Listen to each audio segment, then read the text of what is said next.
Hello, good morning everyone. Welcome to all of you. This is पूजा। देखिए आज हम लोग एक नई टेक्नोलॉजी के बारे में पढ़ने वाले हैं, that is what is EctoLife. हालांकि ये टेक्नोलॉजी अभी भी जो है अप्लाई नहीं की गई है। हाशिम अल घाली ने इस कॉन्सेप्ट को एक वीडियो के माध्यम से शेयर किया है। ठीक है, देखिए इस वीडियो में जो भी इन्फॉर्मेशन हम आपके साथ शेयर करेंगे उस इन्फॉर्मेशन को हमने हाशिम अल घाली की मेन वेबसाइट से एंड इसके साथ साथ कुछ अदर वेबसाइट से इन्फॉर्मेशन को कलेक्ट किया है, जिसे आज हम आप लोगों के साथ शेयर करेंगे। ओके, तो चलिए समझते हैं baby in pot. Baby in pot क्या है, यानी कि what is EctoLife, the world's first artificial बूम फैसिलिटी। एक्टो लाइफ कॉन्सेप्ट क्या है, ये कैसे वर्ल्ड की फर्स्ट आर्टिफिशियल बूम फैसिलिटी बन सकती है, इस पर हाशिम अल घाली ने अपना क्या कॉन्सेप्ट दिया है। इसी कॉन्सेप्ट के बारे में थोड़ी सी जानकारी हम आपके साथ शेयर करेंगे। ओके, देखिए कुछ ऐसी चीज़ें हैं दुनिया में, है ना, जिन्हें दुनिया भर के लोग गॉड गिफ्टेड या फिर नेचर की देन कहकर स्वीकार करते हैं।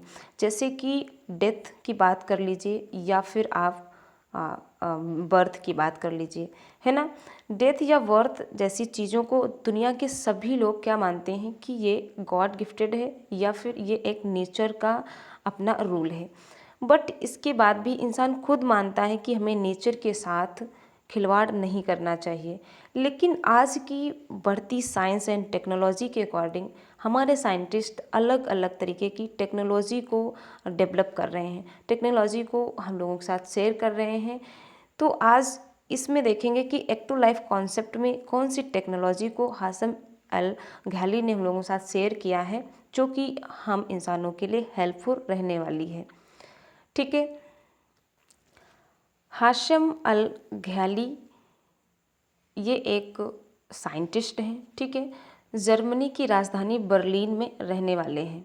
ठीक है, जो हाशिम अल घाली हैं ये एक बायोलॉजिस्ट साइंटिस्ट हैं और उन्होंने कहा है कि एक्टो लाइफ दुनिया की पहली आर्टिफिशियल बच्चा पैदा करने वाली कंपनी बनेगी। उन्होंने बताया है कि दुनिया भर के साइंटिस्ट जो 15 ईयर से इसी फील्ड में अपनी मेहनत कर रहे हैं, उनकी जो भी उन लोगों ने अपनी डिस्कवरीज़ की हैं, जो भी इस फील्ड में जानकारी उन्होंने प्राप्त की, उन सभी जानकारी को मिलाकर अपनी टेक्नोलॉजी, अपने कॉन्सेप्ट को आगे बढ़ाते हुए बताया है कि इस टेक्नोलॉजी को यूज़ करके आर्टिफिशियल गर्भधारण टेक्नोलॉजी को यूज़ करके इतना एडवांस होगा कि उसके बारे में कोई नॉर्मल व्यक्ति सोच भी नहीं सकता। क्योंकि इन्होंने जो बात की है इस कॉन्सेप्ट में, कि उन्होंने कहा है कि जो भी पेरेंट्स, ठीक है, जो भी पेरेंट्स या फिर जो भी कपल्स बच्चे को जन्म नहीं दे सकते हैं, या अगर किसी मेल को इनफर्टिलिटी की समस्या है, ठीक है, क्या है उससे अगर कोई भी इनफर्टिलिटी की समस्या है या फिर कोई ऐसी पेरेंट्स मदर, ठीक है, जो माँ नहीं बन सकती है, किसी बीमारी या किसी प्रॉब्लम की वजह से उसने यूट्रस रिमूव करा लिया है, ठीक है, तो वो पेरेंट्स या वो कपल्स जो पेरेंट्स नहीं बन सकते हैं, बच्चे को जन्म नहीं दे सकते, उनके लिए जो ये टेक्नोलॉजी है, ये जो कॉन्सेप्ट है, ठीक है, ये जो टेक्नोलॉजी है ये बहुत ही हेल्पफुल रहने वाली है। इसके माध्यम से क्या है कि इस आर्टिफिशियल गर्भ के जो आर्टिफिशियल ये जो बूम्स है या फिर जो ये बेबी पॉड है, इसकी हेल्प से क्या कर सकते हैं कि जो बच्चा है, ठीक है, जो भी बेबीज़ बनाएंगे उसमें आप अपने डिज़ायर्ड या अपने मन चाहे इंटेलिजेंस ठीक है। लेवल ऑफ इंटेलिजेंस यानी कि IQ level, height, hair, eye colour, ठीक है, physical strength and even skin tone या फिर उसके स्किन कलर, इन सभी चीज़ों को आप उसमें मॉडिफाई कर सकते हैं, चेंज कर सकते हैं, अपने अकॉर्डिंग उसमें आप फिक्स कर सकते हैं। एक्टो लाइफ कंपनी ने अपनी वेबसाइट पर बताया है कि जो स्टार्टिंग में लगभग यहाँ पर 75 लैब्स होंगी, ठीक है, 75 लैब्स होंगी जिसमें हर एक लैब में, ठीक है, 75 लैब होंगी इसमें, और हर एक लैब में 400, ठीक है, 400 बेबी पॉट्स होंगे। इसके अकॉर्डिंग पर ईयर, ठीक है, पर ईयर जो है 30,000 बेबीज़ को डेवलप किया जा सकता है, ठीक है। जो बेबी पॉड है ये एक्चुअल में एक आर्टिफिशियल मशीन है, जैसे कि जो मदर्स का जो एक्चुअल में वूम या यूट्रस होता है उसके सिमिलर है। इसको कुछ इस तरीके से ही डिज़ाइन किया गया है जैसे कि महिला में जो रियल में जो यूट्रस होता है उसी तरीके से, इसलिए इसे आल्सो नोन एज आर्टिफिशियल वूम, ठीक है, इसलिए इसे आर्टिफिशियल वूम भी कहते हैं। अब सुनिए, मेरी बात को ध्यान से सुनिएगा। नॉर्मली क्या होता है कि जो भी महिला है उसके यूट्रस में जब कोई एम्ब्रियो बन रहा होता है, ठीक है, उसके यूट्रस में जब कोई एम्ब्रियो बन रहा होता है तब क्या होता है कि जैसे कि जो हमारे पास क्या है, एग एंड स्पर्म, ठीक है, जो आपके पास स्पर्म है और जो एग है, क्या होगा, फर्टिलाइजेशन होगा, ठीक है। स्पर्म एंड ओवम के बीच में जब फर्टिलाइजेशन हुआ तो फर्टिलाइजेशन के बाद, ठीक है, फर्टिलाइजेशन के बाद जो है जाइगोट का फॉर्मेशन हुआ, है ना। अब जाइगोट में क्लीवेज होगा, है ना, क्लीवेज के बाद जो है मॉरुला बनेगा, ब्लास्टो मियर बनेंगे उसमें, ठीक है, ब्लास्टुला बनेगा। अब जब ब्लास्टुला का इम्प्लांटेशन होगा, ठीक है, मदर के वूम में जब ब्लास्टुला का इम्प्लांटेशन होगा, इसके बाद जो है उसमें डेवलप होगा, फर्दर चेंजेस होंगे, ब्लास्टुला बनेगा, फिर गैस्टुला बनेगा। तो उसके बाद क्या होगा, एक जो है प्लेसेंटा का फॉर्मेशन होगा, है ना, जो कि मदर के वूम से और प्लेसेंटा इधर बेबी से अटैच होगा। तो ये प्लेसेंटा क्या कर रहा है, बेबी को न्यूट्रिशन प्रोवाइड कर रहा है ना, गैसेस एक्सचेंज में अपना रोल प्ले कर रहा है, एंटीबॉडीज़ की सप्लाई में अपना रोल प्ले कर रहा है, इसके साथ साथ न्यूट्रिशन और गैसेस एक्सचेंज इन सभी में अपना रोल प्ले करेगा। तो जो ये प्लेसेंटा का फंक्शन है, इस फंक्शन को कौन परफॉर्म करेगा, बेबी पॉड में। बेबी पॉड में एक इस तरीके से ट्यूब लगाई गई है जो कि इस प्लेसेंटा का फॉर्मेशन करेगा, ठीक है, इस प्लेसेंटा की जो प्लेसेंटा है उसकी तरह वर्क करेगा। क्लियर। तो जो ये बेबी पॉड है, जो ये आर्टिफिशियल वूम है, इसे भी कुछ इसी तरीके से डिज़ाइन किया गया है। ओके। इसके साथ साथ जो ये बेबी पॉड है इसके अंदर, ठीक है, जो ये बेबी पॉड है इसके अंदर क्या है, आर्टिफिशियल, ठीक है, इसके अंदर आर्टिफिशियल इम्यूनिटिक फ्लूइड फुलफिल किया जाता है, ठीक है, या फिर कह सकते हैं जो लैब में प्रिपेयर्ड एमनियोटिक फ्लूइड है, ठीक है, एमनियोटिक फ्लूइड है उसको इसमें डाला जाता है। उसके बाद जब बेबी 9 मंथ तक डेवलप होता है, आफ्टर 9 मंथ, ठीक है, आफ्टर 9 मंथ इसे क्या कर दिया जाता है, जो एमनियोटिक फ्लूइड है इसे रिमूव कर दिया जाता है और इस पॉड से बेबी को बाहर निकाल लिया जाता है।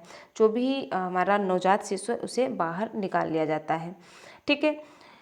तो इस तरीके से कुछ ये बेबी पॉड वर्क करता है। लेकिन एक इम्पॉर्टेंट बात कि इसके साथ जो ये बेबी पॉड है इससे एक जो है आर्टिफिशियल, ठीक है, एक आर्टिफिशियल ग्रोथ पॉड अटैच होता है, ठीक है, एक आर्टिफिशियल ग्रोथ पॉड अटैच होता है जो कि मदर की सर्विक्स की तरह वर्क करता है और इसमें हम फीटल के साइन देख सकते हैं, है ना, जो फीटल डेवलप कर रहा है उस फीटल में क्या साइन आ रहे हैं उन्हें हम देख सकते हैं। कैसे, उसमें सेंसर लगे होते हैं, मॉनिटरिंग की हेल्प से हम देख सकते हैं। क्या क्या देख सकते हैं, जैसे कि बेबी की स्किन कैसी है, ठीक है, स्किन, हार्ट बीट, टेम्परेचर, है ना, एंड उसमें ऑक्सीजन का लेवल क्या है, इसके साथ साथ अदर जो भी बॉडी पार्ट्स हैं लाइक ब्रेन, किडनी, लीवर, ठीक है, इन सभी को हम देख सकते हैं। ओके। इन सभी को देखने के लिए क्या होता है कि जो अभी हमने बताया कि जो ग्रोथ पॉड्स जो लगा होता है इस बेबी पॉड से, उसमें सेंसर लगे होते हैं, ठीक है, उसमें सेंसर लगे होते हैं और इन सेंसर की हेल्प से इन सभी जानकारी को हम प्राप्त कर सकते हैं। इसके साथ साथ जो बेबी है उसमें ग्रोथ कैसे हो रही है तो उसे भी हम लाइव देख सकते हैं विद द हेल्प ऑफ इस टेक्नोलॉजी, ठीक है। इस टेक्नोलॉजी की हेल्प से यहाँ पे बहुत तरीके के क्या है टेक्निकल टूल्स को यूज़ किया जाएगा, है ना। और इसके साथ साथ यहाँ पर बहुत तरीके के सेंसर लगे होंगे जिनसे कि वो जानकारी को सेंस किया जाएगा, है ना, मॉनिटर किया जाएगा। देन आफ्टर आप उन सभी चीज़ों को लाइव स्क्रीन पर देख सकते हैं, वो सभी पेरेंट्स देख सकते हैं। तो ये प्रोसेस कुछ इस प्रकार है। अच्छा, और क्या इस टेक्नोलॉजी में है कि इसके साथ साथ बेबी के जीन्स, है ना, बेबी के जो जीन होंगे यानी कि उसके डीएनए में बदलाव किया जा सकता है। उसके डीएनए में जो जीन है उनमें मॉडिफिकेशन किया जा सकता है with the help of gene editing tools, ठीक है। With the help of gene editing tool से जो डीएनए है, डीएनए में जो जीन प्रेजेंट है ना, इन जीन में चेंजेस किए जा सकते हैं। अप्रॉक्सीमेटली जो है 30 या 300 जो डीएनए है उनमें डीएनए जीन को चेंज किया जा सकता है, ठीक है। तो ये एक इसका एक एडवांटेज है। अगर हम जीन में चेंज करेंगे तभी तो हम अपना डिजायर्ड जो है बेबी का आई कलर, बेबी का जो हेयर कलर है, स्किन है, आईक्यू लेवल है, इन सभी चीज़ों में तभी तो हम चेंजेस कर पाएंगे, है ना। तो डेफिनेटली यहाँ पर जीन लेवल पर चेंजेस किए जाएंगे, ओके। अच्छा, तो इस कॉन्सेप्ट में कुछ इस तरीके की टेक्नोलॉजी को जो है डिज़ायर किया गया है। ये सारी चीज़ें इस टेक्नोलॉजी में होने वाली हैं। अभी भी इस टेक्नोलॉजी को अप्लाई नहीं किया गया, ये एक कॉन्सेप्ट है, इसमें इस टेक्नोलॉजी को शेयर किया गया है कि इस तरीके से वर्क होगा इसमें, ठीक है। तो इसी के साथ क्या होता है कि कुछ एक्सपर्ट हैं, जैसे किंग्स कॉलेज लंदन के एक प्रोफेसर हैं, ठीक है। किंग्स कॉलेज लंदन के एक प्रोफेसर है एंड्रयू सेनन, ठीक है, एंड्रयू सेनन।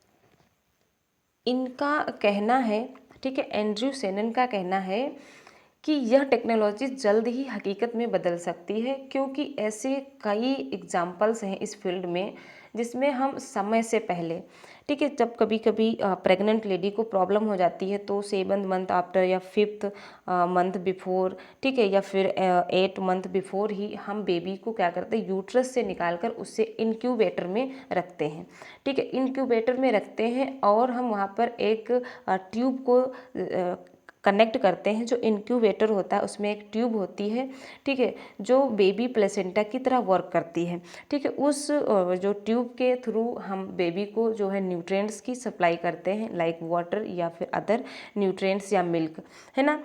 तो उनका कहना है कि अगर हम इस तरीके से आर्टिफिशियली जो है हम उसको इंक्यूबेटर में ग्रो करा सकते हैं अनडेवलप्ड एम्ब्रियो को या अनडेवलप्ड बेबी को, तो ये टेक्नोलॉजी भी जल्द ही सक्सेस हो जाएगी। लेकिन क्या है इस टेक्नोलॉजी में, देखिए, इस आर्टिफिशियल टेक्नोलॉजी में एक समस्या आ रही है, प्रॉब्लम्स है। क्या है, आर्टिफिशियल बूम में एम्ब्रियो डेवलपमेंट को लेकर जो है साइंटिस्ट को एक प्रॉब्लम्स आ रही हैं, एक नहीं 2 प्रॉब्लम्स यहाँ पर हैं, ठीक है, जिनकी वजह से अभी ये टेक्नोलॉजी को अप्लाई नहीं किया गया है, ठीक है। इसलिए अभी इसे हम लोग क्या कह रहे हैं कि जो एक्टोपिक लाइफ है, ये कॉन्सेप्ट है, ये टेक्नोलॉजी अभी अप्लाई नहीं की गई है, क्योंकि एक प्रॉब्लम्स आ रही है। क्या, जो स्पर्म है एंड एग है, ठीक है, जो स्पर्म है और एग है, फर्टिलाइजेशन के बाद, ठीक है, क्या बनता है, जायगोट बनता है, ठीक है, फर्टिलाइजेशन के बाद जायगोट बनता है। इस फर्टिलाइजेशन के बाद जायगोट बनने के बीच में जो ये 10 डेज़ का टाइम होता है, ठीक है, इसमें जो 10 डेज़ का टाइम होता है, इसमें जो इस जायगोट में जो चेंजेस होते हैं, जो ब्लास्टोमियर बनता है, या फिर यू कैन से कि जो भी जो हमारे मारुला बनता है, ठीक है, उसमें जो क्लीवेज होता है, ये प्रोसेस कैसी है, ये प्रोसेस नेचुरल होती है, ठीक है, ये प्रोसेस मदर के वूम में नेचुरल होती है। तो क्या होता है कि इसमें इसमें एक समस्या आ रही है कि जो ये नेचुरल प्रोसेस है, ठीक है, इस प्रोसेस को इस बेबी पॉड में कैसे किया जाए। क्योंकि जब स्टेम सेल है ना, जब क्लीवेज होता है तो वहाँ पर स्टेम सेल्स है ना, वही तो स्टेम सेल्स में जब डिफरेंशिएशन होता है तो अलग अलग बॉडी का ऑर्गेनाइजेशन होता है ना। बॉडी का ऑर्गेनाइजेशन के अकॉर्डिंग जो है अलग अलग यू कैन से कि बॉडी के ऑर्गन्स का फॉर्मेशन होता है ना। तो जो स्टेम सेल्स हैं, या फिर आप कह सकते हैं कि क्लीवेज के टाइम जो ये सेल्स क्लीवेज करती हैं, जो ब्लास्टोमियर सेल्स बनाती हैं, ठीक है, इन्हें न्यूट्रिएंट्स जो मिलता है वो मदर के वूम के टिश्यू से मिलता है, ठीक है, स्पेशल टाइप के मदर के वूम में जो टिश्यू है उनसे मिलता है। अगर ये चीज़ आर्टिफिशियल बेबी पॉड में कराई जाएगी तो फिर इन सेल्स को ये स्टार्टिंग में, बिल्कुल स्टार्टिंग में 10 डेज़ में, ठीक है, 10 डेज़ में ये नरिशमेंट कैसे इन्हें प्रोवाइड किया जाए। एक फर्स्ट प्रॉब्लम तो ये है इनके सामने, ठीक है। एंड सेकेंड प्रॉब्लम क्या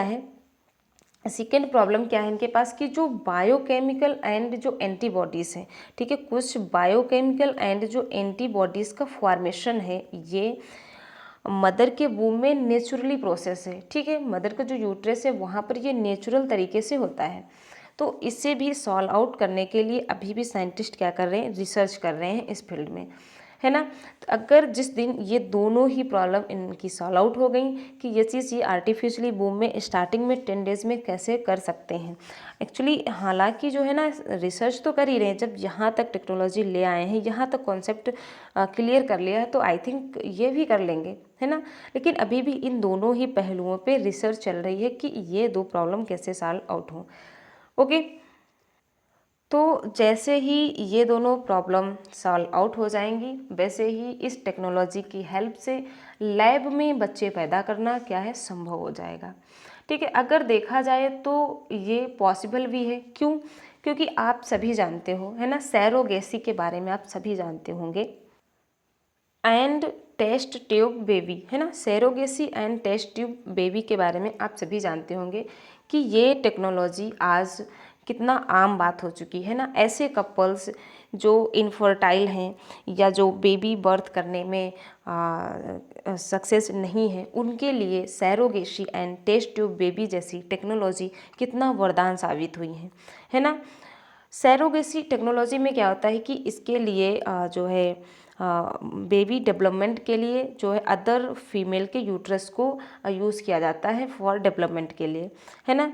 and test tube baby technology में भी आर्टिफिशियली जो है बेबी को ग्रो किया जाता है। उसके बाद यहाँ पर क्या होता है, जब ब्लास्टोमियर बन जाता है तो उसे फिर मदर के यूट्रस में फिर से ट्रांसप्लांट कर दिया जाता है। लेकिन जो हम एक्टोलाइफ की बात कर रहे हैं यहाँ तो यूट्रस को ही सेपरेट रखा गया है ना।